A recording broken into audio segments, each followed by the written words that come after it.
वासुदेवाय। ओम नमो भगवते वासुदेवाय। ओम नमो भगवते वासुदेवाय। ओम नमो भगवते वासुदेवाय। ओम नमो भगवते वासुदेवाय। ओम नमो भगवते वासुदेवाय। ओम नमो भगवते वासुदेवाय। ओम नमो भगवते वासुदेवाय। ओम नारायणं नमस्कृत्यं नरं चैव नरोत्तमं देवीं सरस्वतीं व्यासं ततो जयमुदीरयेत्। नष्टप्रायस्व भद्रेषु नित्यं भागवत सेवया भगवतोत्तमश्लोके भक्तिः भवति नैष्ठिकी। ओम जन्मान्तस्य तन्वयादितरतः चार्थे स्वाभिज्ञाषडाठ तेने ब्रह्महृदयादिकवये मुह्यन्ति यत् सूर्यः तेजो वारिमृतामथा विनिमयो तत्र यत्र तिसर्गो अमृषां दाम्ना संसदा निरस्तकुहकं सत्यं परमं धीमहि। धर्मः प्रोजितकैतवत्र परमो निर्मत्सराणां सतां विद्यं मातृवस्तुशिब्दं तापत्रयोन्मूलनम्। श्रीमद्भागवत महामुनिकृते किं वा परमेश्वरः सद्यो हृदयवदत्ते कृतभिः शुश्रूषिततत्क्षणात् नियं कल्पतरोर्गलितं फलं सुखमुखात् द्रवितसंयुतं पिबत भागवतं रसमालयं मुहुरः रसिका भूय भावुकाः। हरे कृष्ण कृष्ण कृष्ण हरे हरे हरे राम राम राम हरे हरे। हरे कृष्ण कृष्ण कृष्ण हरे हरे हरे राम राम राम हरे हरे।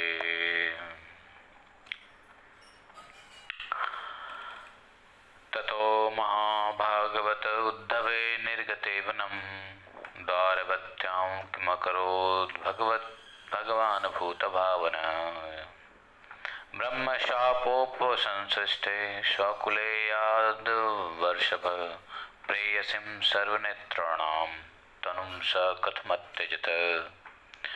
प्रत्याकृष्टुं नयनं बला यत्र लग्नं न शोकुः कर्णाविष्टं न सरति ततो यत् सतामात्मलग्नम्। ओम अज्ञानतिमिरान्धस्य ज्ञानाञ्जनशलाकया चक्षुरुन्मीलितं येन तस्मै श्रीगुरवे नमः। श्रीचैतन्यमनोभीष्टं स्थापितं येन भूतले स्वयं रूप कदा मह्यं ददाति स्वपदान्तिकं। वन्देऽहं श्रीगुरोः श्रुतपथकमलं शीघ्रो न वैष्णवांश्च श्रीरूपं सागरजातं सागररघुनाथान्वितं तं सजीवम् साद्वैतं सावधूतं परिजनसहितं श्रीकृष्णचैतन्यदेवं श्रीराधा कृष्णपादान् सहगणललिता श्रीविशाखान्वितांश्च। हे कृष्णकरुणासिन्धो दीनबन्धो जगत्पते गोपेश गोपिकान्तं राधाकान्तं नमस्ते। तप्तकाञ्चन गौराङ्गी राधे वृन्दावनेश्वरी वृषभानुसुते देवी प्रणमामि हरिप्रिये। हरे कृष्ण। तो आज 30वां अध्याय है यदुकुल का संहार। राजा उवाच, राजा परीक्षित ने कहा कि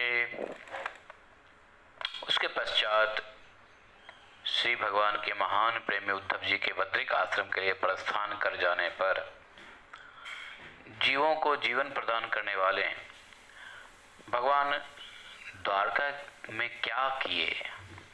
जब उद्धव जी चले गए तो द्वारका में भगवान ने क्या किया।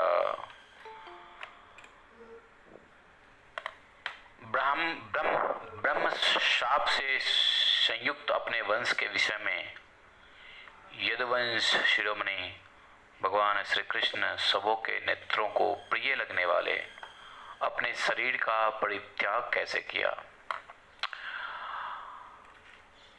हे भगवान, परीक्षित जी पूछ रहे हैं सुखदेव गोस्वामी से कि जब स्त्रियों के नेत्र उनके मंगलमय विग्रह में लग जाते थे तो वे उन्हें वहां से हटाने में असमर्थ हो जाती थी। जब संत पुरुष उनकी रूप माधुरी का वर्णन सुनते हैं तब वह श्री विग्रह कानों के रास्ते उनमें प्रवेश करके उनके चित्त में गड़ जाता है। वहां से वह हटना नहीं चाहता। उसकी शोभा कवियों के काव्य में अनुराग का राग भर देती है और उनका सम्मान बढ़ा देती है। महाभारत के युद्ध में मेरे पितामह के रथ पर देखकर वीर जब अपना प्राण त्याग देते थे तो उनकी सायुज्य मुक्ति हो जाती थी। तो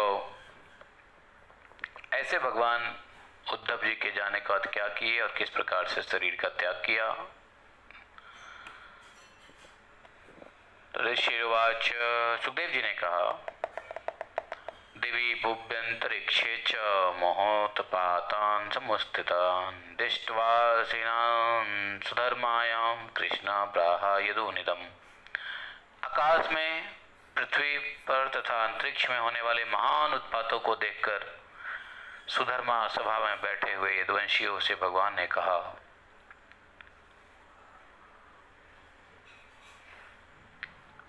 भगवान ने यदुवंशियों से क्या कहा, एते घोड़ा महोत्पाता, भगवान वाच, द्वारवत्यायमकेतव मुहूर्तमपि नास्थेयमत्र नो यदुपुंगवः। स्त्रियो बालाश्च वृद्धाश्च शंखोद्धारं व्रजन्त्यतः वरं प्रभाषं यस्मां यस्यामो यत्र प्रत्यक्ष सरस्वती। हे यदुवंश श्रेष्ठों को देखो कि बड़े बड़े उत्पात होने लगे हैं। ये साक्षात यमराज के ध्वजा के समान हैं।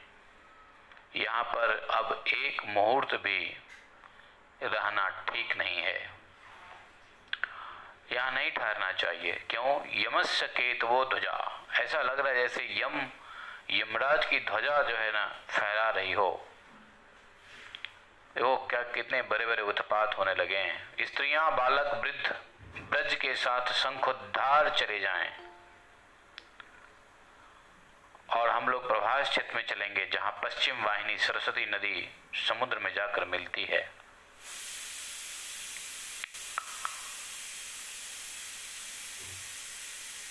वहां प्रभास क्षेत्र में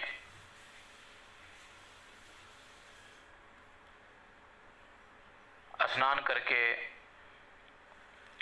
पवित्र बने हुए हम लोग उपवास करके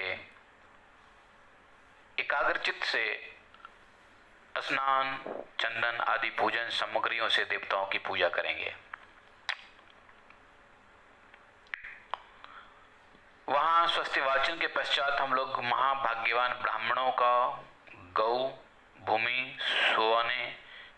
सोना, वस्त्र, हाथी, घोड़े, रथ एवं घर आदि के द्वारा सत्कार करेंगे हम लोग।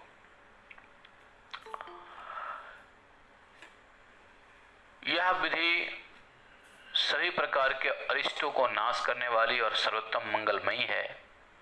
श्रेष्ठ यदुवंशियों, देवता, ब्राह्मण और गौओं की पूजा प्राणियों के जन्म का परम लाभ है। उन्होंने सभी यदुवंशियों को कहा कि देखो, हम लोग वहां जाके क्या करेंगे कि ब्राह्मण और ब्राह्मणों को सेवा करेंगे। कैसे? गाय देके, भूमि देके, सोना देके, वस्त्र देके, हाथी, घोड़े, रथ एवं गृह आदि का सत्कार करके। क्योंकि ऐसा प्रभास क्षेत्र में ब्राह्मण को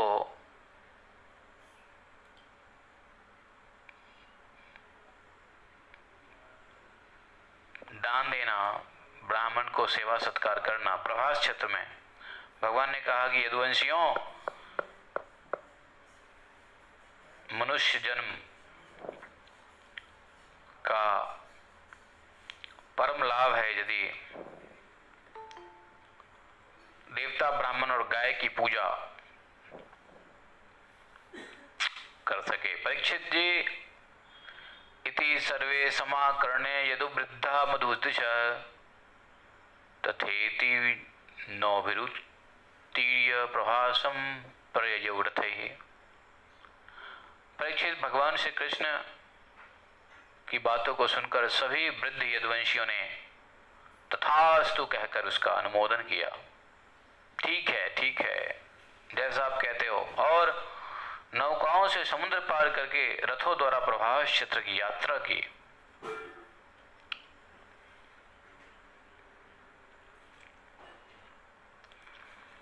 तस्मिन् भगवतादिष्टं यदुदेवेन यादवाः चक्रुः परमया भक्त्या सर्वश्रेयोपबृंहिपत्तम्। उस प्रभास क्षेत्र में जाकर यदुवंश शिरोमणि भगवान श्री कृष्ण का आदेश पाकर यदुवंशियों ने अत्यंत भक्तिपूर्वक अत्यंत कल्याणकारी एवं स्वस्ति वाचन आदि पुण्य कर्मों को संपन्न किया। उसके पश्चात दैव ने उनकी बुद्धि हर ली यदुवंशियों की, और वे सब मैरेक नाम का शराब का पीना शुरू कर दिया, जिससे उनकी बुद्धि नष्ट हो जाती है। और उस मैरेक मदिरा के पीने से सबके सब मतवाले हो गए और घमंडी वीर एक दूसरे से लड़ने लगे, क्योंकि ये भगवान श्री कृष्ण की माया से मोहित हो गए थे। युद्ध क्रोध संरब्धा बेलायामा तताइनः धनुः भीरसीभिः बल्लैः गदाभिस्तोमृष्टभिः। वे सब आतताई हो गए, जितने भी यदुवंशी थे सब के सब आपस में लड़ने झगड़ने लगे, आतताई हो गए। वे क्रोध से भरकर समुद्र पर ही धनुष्यवान तलवार, भाला, गदा, तोमर और ऋषि आदि अस्त्र शस्त्र से युद्ध करने लगे। समुद्र के तट पर ही जिनका पताका फहरा रहा था, ऐसे रथ, हाथी, घोड़े, गधे, ऊंट, बैल, भैंसा तथा मनुष्य पर चढ़कर मदमत्त यदुवंशियों एक दूसरे पर उसी तरह प्रहार करने लगे जैसे वन में हाथी अपने दांतों से एक दूसरे पर प्रहार करते हैं। प्रद्युम्न सांब से, अक्रूर भोज से, अनिरुद्ध सात्विकी से, समुद्र संग्रामजीत से एक एक गद दूसरे गद से, सुमित्र सुरत से युद्ध करने लगे और यह भयंकर युद्ध होने लगा। क्रोध में भरकर वे सब यदुवंशी एक दूसरे को नाश करने में लगे थे। ऐसा श्राप मिला ही था। इन सबों के अतिरिक्त जो निषट, उल्मक आदि सहस्त्राजीत और सतजीत और भानु आदि यादव भी एक दूसरे से युद्ध करने लगे, क्योंकि श्री भगवान की माया ने इन सबों को मोहित कर रखा था और मदिरा के नशे ने उन सबों को अंधा बना दिया था। दासा, ऋषि, अंधक, भोज, सात्वत, मधु, अर्बुद, माथुर, सूरसेन तथा कुंती वंश के वीर अपने सौहार्द एवं प्रेम को भुलाकर आपस में ही युद्ध करने लगे।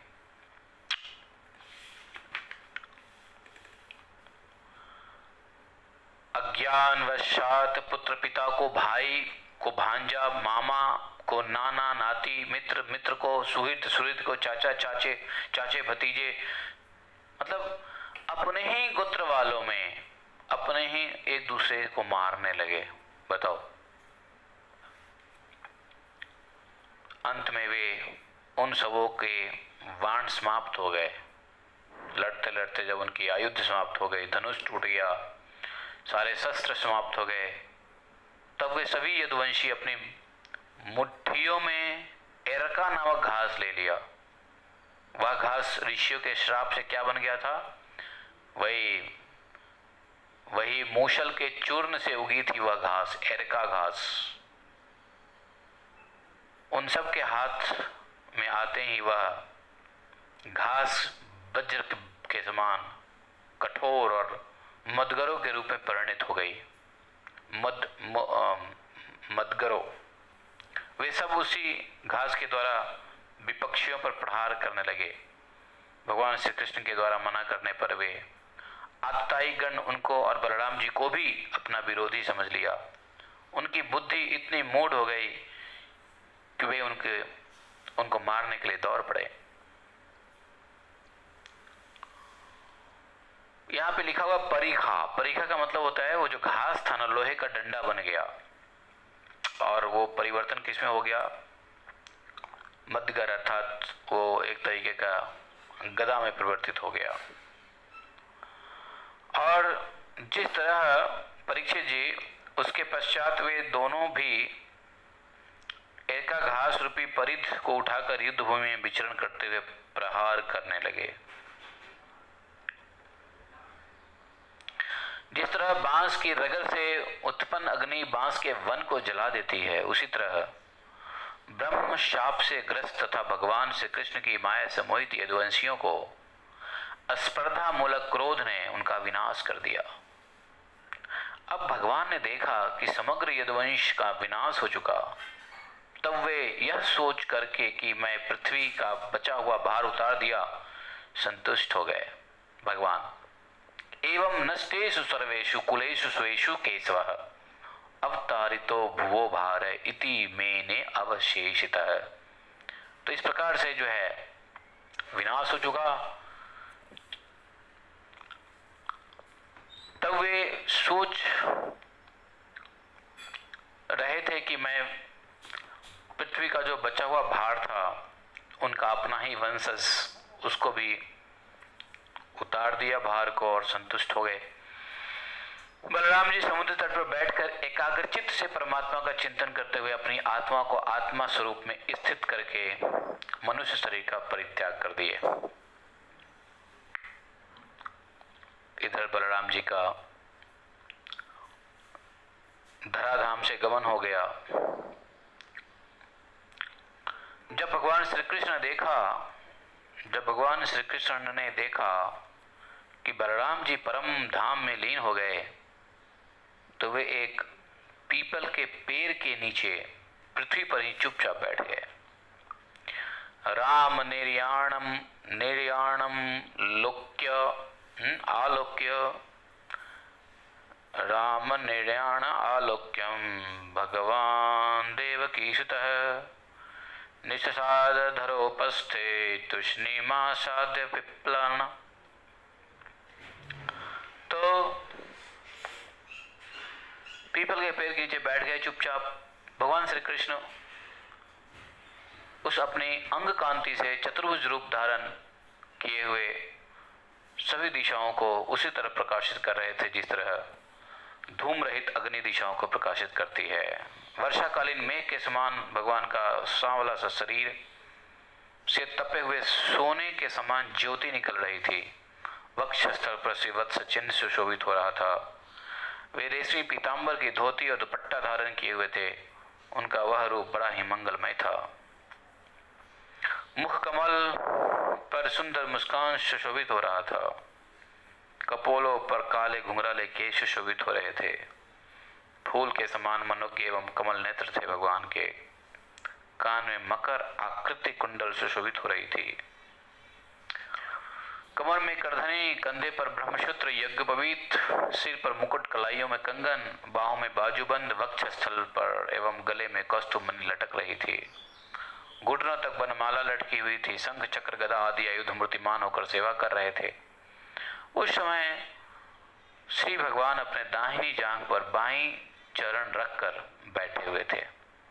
दाहिनी जांघ पर बाईं चरण अर्थात दायां पैर नीचे था जमीन पे और बाएं पैर को उठा करके वो अपने जंघे पे रखे हुए थे। लाल लाल तलवा था। भगवान की तलवे कैसे हैं? लाल लाल, कमल के समान चमक रहा था।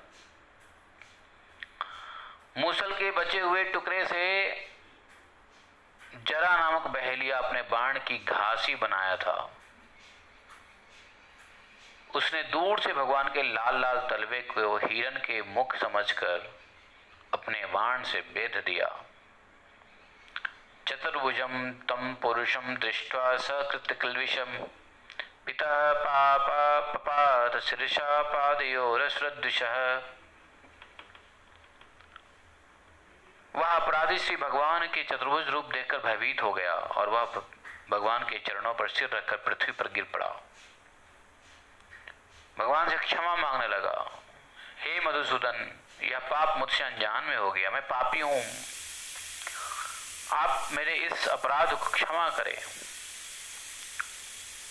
हे अनघ, हे उत्तम श्लोक, हे मधुसूदन, अजानता कृतमिदं पापेन मधुसूदन क्षन्तुर्महर्षि पापस्य उत्तम श्लोक में अनघ। तो हे प्रभु, संत पुरुषों का कहना है कि आपका स्मरण अंधकार ज्ञान अंधकार को विनष्ट कर देने वाला है। हे विष्णु, मैंने आपका अपराध किया है। हे वैकुंठ प्रभु, इसलिए आप मृगों को मारने वाले पापी मुझको शीघ्र मार दीजिए, जिससे कि मैं पुनः इस प्रकार के संत पुरुषों का अपकार न कर सकूं। हे प्रभु, आपकी योग माया के विलास को संपूर्ण विद्याओं के ज्ञाता ब्रह्मा जी, उनके पुत्र रुद्र आदि तथा वेदों के ज्ञाता महापुरुष नहीं जान पाते। उनकी दृष्टि को आपकी माया ने ढक दिया। ऐसी स्थिति में पापी हम लोग क्या कर सकते हैं, क्या कह सकते हैं। उसने प्रार्थना किया, जिसने आखेट हिरण को आखेट समझ करके करने के लिए जो था तो बह लिया। उसने हिरण का मुख जो होता है लाल लाल सा होता है और भगवान के तलवे भी लाल लाल थे, तो उसको लगा कि यह हिरण का हिरण है, तो उसने बाण चला दिया। और वो बाण कैसे चला? मूसल के बचे हुए टुकड़े से, क्योंकि वो ऋषियों का श्राप था ना कि जो मूसल के टुकड़े हैं उसे पूरा खानदान अर्थात यदुवंश का नष्ट होना था। लेकिन भगवान तो नष्ट नहीं होते, लेकिन भगवान को भी वह मूसल का टुकड़ा लगना था, क्योंकि ऐसा कुंती का भी गांधारी का भी श्राप था और ऋषियों का भी श्राप था। यदुवंश में तो भगवान स्वयं भी तो बचते हैं, तो भगवान को भी लगा, ये विधि का विधान था, क्योंकि ऐसा ऋषियों का भी श्राप था। तो भगवान कैसे बच सकते थे? इसलिए मूसल के बचे हुए टुकड़े से उस जरा नामक बहेलिया ने बाण बना करके चला दिया था, भगवान के पैर में जाके लगा। वो भय के मारे भगवान से कांपते हुए प्रार्थना किया, लेकिन भगवान ने क्या कहा? भगवान ने कहा, सुनो, तुम डरो मत, माँ भय, तुम डरो मत। जरे तत्मुतिष्ठ काम एष कृत ही में, तुमने जो किया है मेरी इच्छा से किया है। मेरी आज्ञा से तुम पुण्यवानों के स्वर्गलोक में जाओगे, ये मेरी इच्छा थी। इस तरह अपनी इच्छा से शरीर धारण करने वाले भगवान श्री कृष्ण की आज्ञा से भगवान के 3 बार परिक्रमा किया उस बहेलिया ने, जरा, और वह जरा विमान से स्वर्ग चला गया। भगवान श्री कृष्ण का सारथी दारुक उनके स्थान का पता लगाते हुए श्री भगवान के द्वारा धारण की गई तुलसी की गंध से युक्त वायु को सूंघ कर और उनके होने का अनुमान करके भगवान के सामने आ गया। दारुक तेज गति से युक्त आयुधों से घिरे हुए पीपल के वृक्ष के नीचे बैठे हुए अपने स्वामी भगवान श्री कृष्ण को देखकर रथ से उतरकर स्नेहपूर्वक मन में आंखों से आंसू भरे हुए श्री भगवान के चरणों पर वह गिर गया। भगवान का सारथी दारुक, उसने कहा, हे प्रभु, जिस रात्रि में चंद्रास्त हो जाने पर चारों ओर अंधकार छा जाता है, उसी तरह आपके चरण कमलों को नहीं देखने के कारण मेरी आंखों की ज्योति चली गई और वह अंधकार में प्रवेश कर गई है। मुझे न तो दिशाओं का ज्ञान है और न तो मुझे शांति ही मिल पा रही है। इति बिभ्रति सूते वैरथो गरुड़ोर्लांछन खमुत्पात राजेंद्र शास्त्रध्वज उदीक्षित। राजन परीक्षित, जब दारुक इस तरह कह रहा था, उसी समय दारुक के सामने ही भगवान का गरुड़ ध्वज अपने अश्वों के ध्वज के साथ उड़कर आकाश में चला गया और उनके पीछे भगवान श्री कृष्ण के दिव्य आयुध भी चले गए, अस्त्र शस्त्र। और यह सब देखकर दारुक के आश्चर्य की सीमा नहीं रही। तब श्री भगवान ने दारुक से कहा, दारुक अब तुम द्वारका चले जाओ, वहां यदुवंशियों के पारस्परिक संहार, बलराम जी की परम गति और मेरे स्वधाम गमन की बात कहो।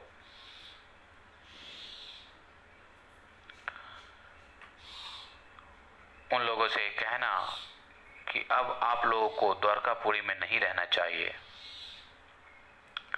द्वारकापुरी में जो बच गए थे, यदुवंशियों के अलावा और भी तो थे द्वारकापुरी में, तो यदुवंशी तो नष्ट हो गए, लेकिन द्वारकापुरी की और भी प्रजाएं जो थी, ब्राह्मण थे और भी थे प्रजाएं, उसके लिए दारुक को भगवान ने भेजा, संदेश पठवा दिया कि देखो उन लोगों को बोल दो कि द्वारका तुरंत छोड़ के चले जाएं, क्योंकि अब जब मैं नहीं रहूँगा तो समुद्र द्वारका को डुबो देगा, इसलिए समय रहते मेरे और बलराम जी के अपने धाम गमन की समाचार सबको दे दो और कहना कि सब लोग अपनी अपनी संपत्ति और सामग्रियों को लेकर के,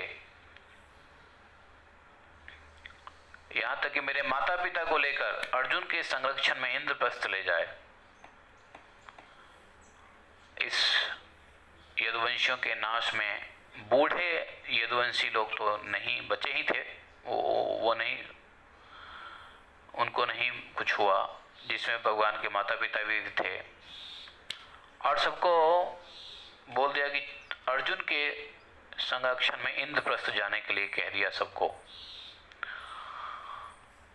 और सुनो, जैसा मैंने भागवत धर्म, उपदिष्ट भागवत धर्म को अपनाकर ज्ञाननिष्ठ होकर सबकी उपेक्षा कर दो, और तुम मेरे द्वारा, किसको बोला? दारुक को कहा कि तुम सब कुछ छोड़ो, सबकी उपेक्षा कर दो, क्या करो? सिर्फ और सिर्फ भागवत धर्म को अपनाकर ज्ञाननिष्ठ होकर, और इस दृश्य को मेरी माया की रचना समझकर शांत हो जाओ। जो कुछ भी तुमने देखा यह सब मेरी माया की रचना थी, यह समझकर शांत हो जाओ और भागवत धर्म अपनाकर ज्ञाननिष्ठ हो जाओ, विचलित मत हो।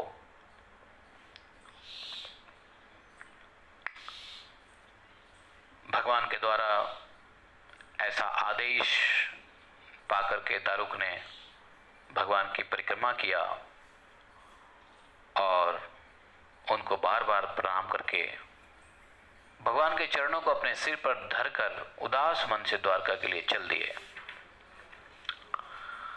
भगवान ने जो समाचार देने के लिए कहा था वो समाचार देने के लिए चले गए। तो इस प्रकार से द्वारका के जितने भी बचे हुए ब्राह्मण और अन्य बूढ़े लोग जो थे, प्रजा, उनको पहुंचा दिया गया कहाँ?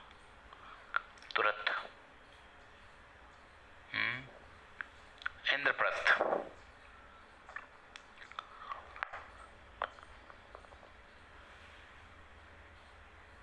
परीक्षित जी, सुखदेव जी ने कहा कि परीक्षित जी, दारुक के चले जाने पर ब्रह्मा जी,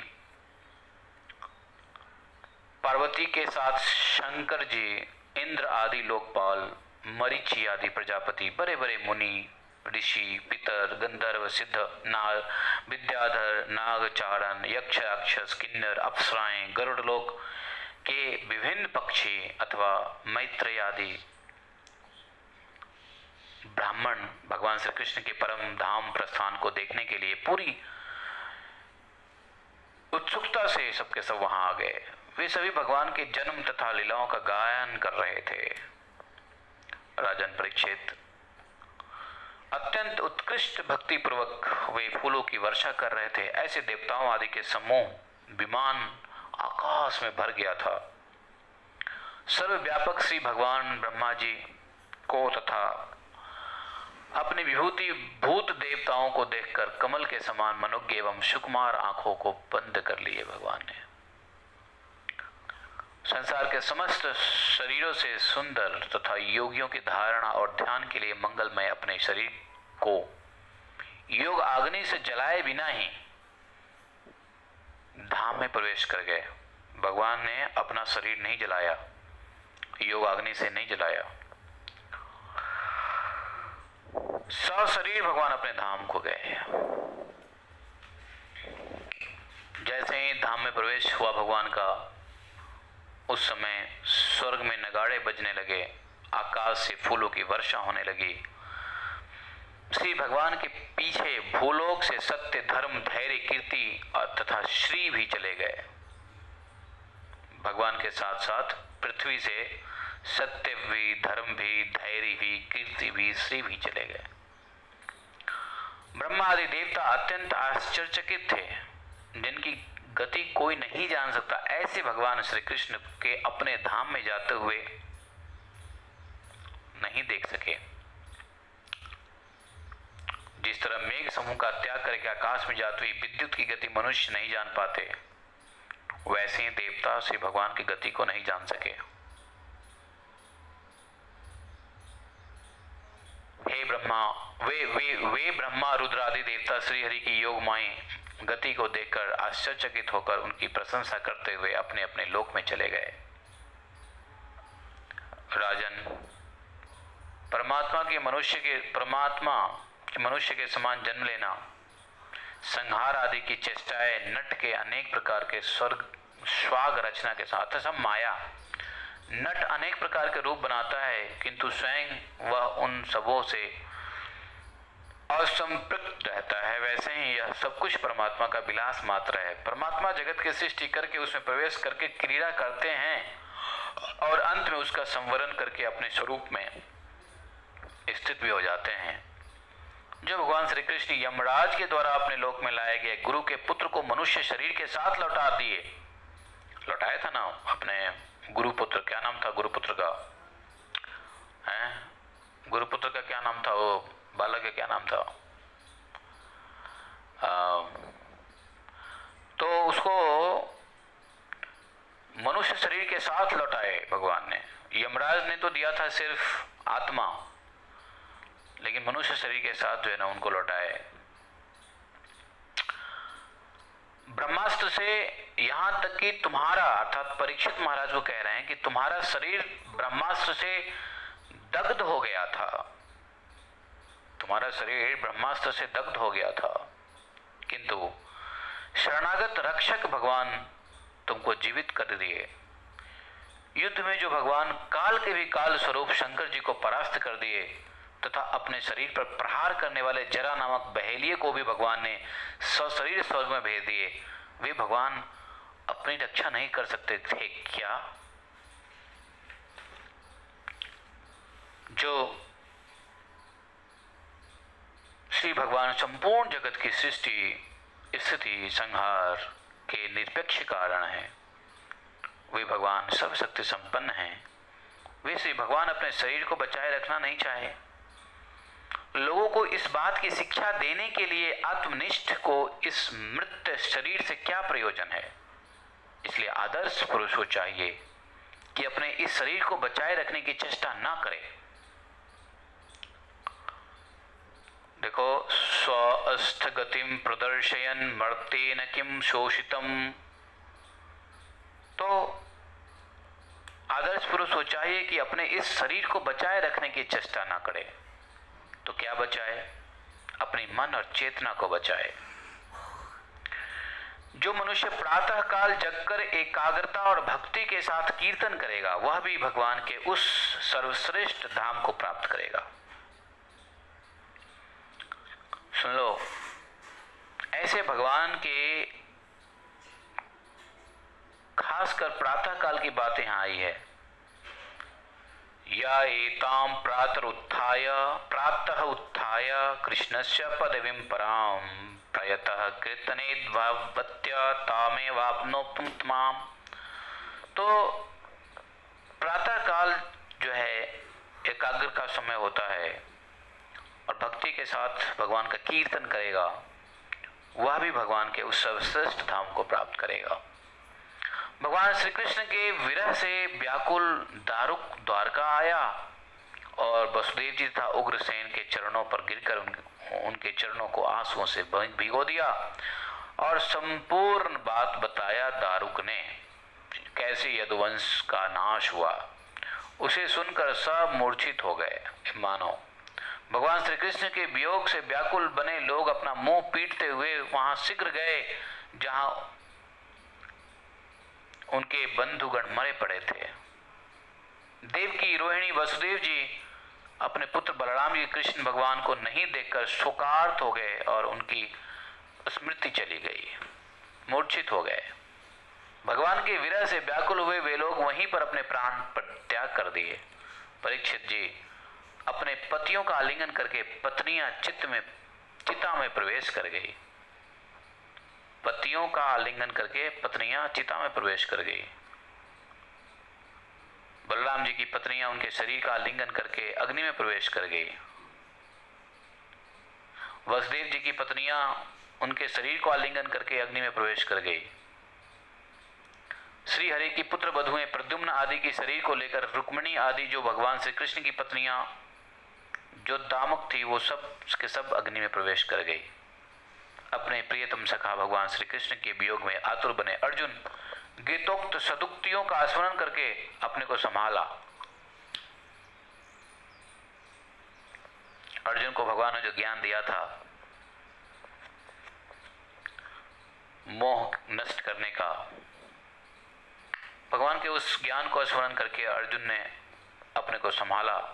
यदुवंश के मृत व्यक्तियों में जिनको कोई पिंड देने वाला नहीं था उनका श्राद्ध अर्जुन ने विधि पूर्वक क्रम से किया। अर्जुन ने किया और करवाया। महाराज परीक्षित, श्री भगवान के द्वारा परित्यक्त द्वारका को श्री भगवान के महल को छोड़कर समुद्र ने उसी क्षण डुबो दिया। स्मरण करने मात्र से समस्त पापों का विनाश करने तथा समस्त मंगलों को भी मंगल बनाने वाले श्री भगवान को वहां नित्य निवास होता है। मरने से बची हुई स्त्रियां, बालक और वृद्धों को लेकर अर्जुन इंद्रप्रस्थ में लाकर शवों को बसाया और अनिरुद्ध के पुत्र वज्र वहां अभिषेक कर दिया। वज्र का भगवान के पोते थे वज्र, उसको अभिषेक कर दिया इंद्रप्रस्थ में। राजन, आपके पितामह युधिष्ठिर आदि अर्जुन के मुख से अपने सुहृदों का वध सुनकर अपने वंशधर तुमको यहाँ का राजा बनाकर हिमालय की वीर यात्राएं की। तो इंद्रप्रस्थ में अभिषेक किसका हुआ? वज्रनाभ जी का, भगवान के पोते का। और हस्तिनापुर का राजा बना करके सबके सब हिमालय की यात्रा के लिए चले गए। आपके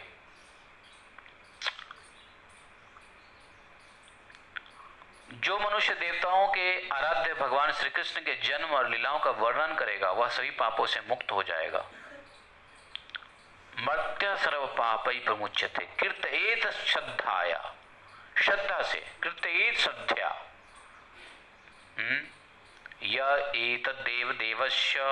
एतद्देव देवस्य विष्णु कर्माणि जन्मस च। तो जो मनुष्य देवताओं के आराध्य भगवान श्री कृष्ण के जन्म और लीलाओं का वर्णन करेगा वह सभी पापों से मुक्त हो जाएगा।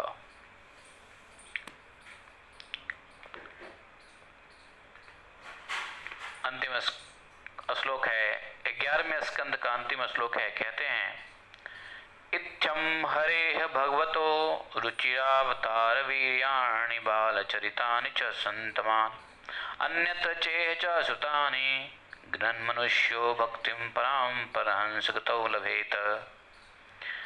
जो मनुष्य इस प्रकार निखिल सौंदर्य माधुर्य निधि भगवान श्री कृष्ण के अवतार संबंधी मनुज्ञ पराक्रम और इस श्रीमद् भागवत पुराण में तथा अन्य पुराणों में वर्णित परम आनंदमयी बाल लीला आदि के संकीर्तन करता है, वह परमहंस मुनिंद्रों के परम प्राप्तव्य भगवान श्री कृष्ण के चरणों में भक्ति प्राप्त करता है।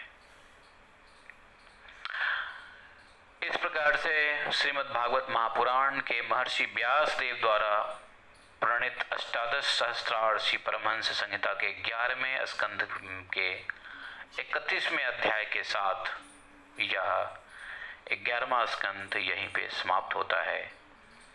भगवान बलराम जी सब के सब अब जा चुके हैं। अब कली का प्रारंभ होगा और तेजी से। तो हम लोग का अभी 11वां स्कंध और श्रीधर महाराज के लिखा हुआ हिंदी टीका जो 8वां वॉल्यूम था, सेकेंड लास्ट था, वो खत्म हुआ। अब हम लोग लास्ट वॉल्यूम 9 कल से पढ़ेंगे जो 12वां कैंटो है, 12th कैंटो। बोले ग्रंथराज श्रीमद् भागवतम की जय। एकम शास्त्रम देव की पुत्र गीतम, एको देवो देव की पुत्र एव, एकम मंत्र शतश नमानि यानि कर्मापि तस्य दिवस्य सेवा, तमेव माता च पिता त्वमेव बन्धुश्च सखा तमेव विद्याधनं तमेव मम सर्वदेव देव। कृष्णाय वासुदेवाय हरे परमात्मने प्रणतक्लेशनाशाय गोविंदाय नमो नमः। हे कृष्ण करुणा सिंधो दीनबंधो जगत्पते गोपेश गोपिका कांतं राधाकांतं नमस्ते। तप्त कांचन गौरांगी राधे वृंदावनेश्वरी वृषभानुसुते देवी प्रणमामि हरिप्रिये। वाञ्छाकल्पतरुभ्यश्च कृपा सिन्धुभैव च पतितानां पावनेभ्यो वैष्णवेभ्यो नमो नमः। जय श्री कृष्ण चैतन्य प्रभु नित्यानंद श्री अद्वैत गदाधर शिवासादि गौर भक्तवृंद। हरे कृष्णा कृष्ण कृष्ण हरे हरे, हरे राम राम राम हरे हरे। जय जय श्री राधे। तो आज हम लोग का ये 11वां स्कंद हो गया, 12वां स्कंद भी हो ही जाएगा इसी महीने में। तो भागवत पुराण जो हम लोग पढ़ रहे हैं श्रीधर महाराज के टीका से, वह समाप्त हो जाएगा। फिर हम लोग कार्तिक तक करेंगे क्या? तो हम लोग कार्तिक भागवत सप्ताह करने से पहले हम लोग भागवत रहस्य के ऊपर प्रकाश डालेंगे। ठीक है, भागवत हम इतने बार सुन लिया, तो भागवत के रहस्य के ऊपर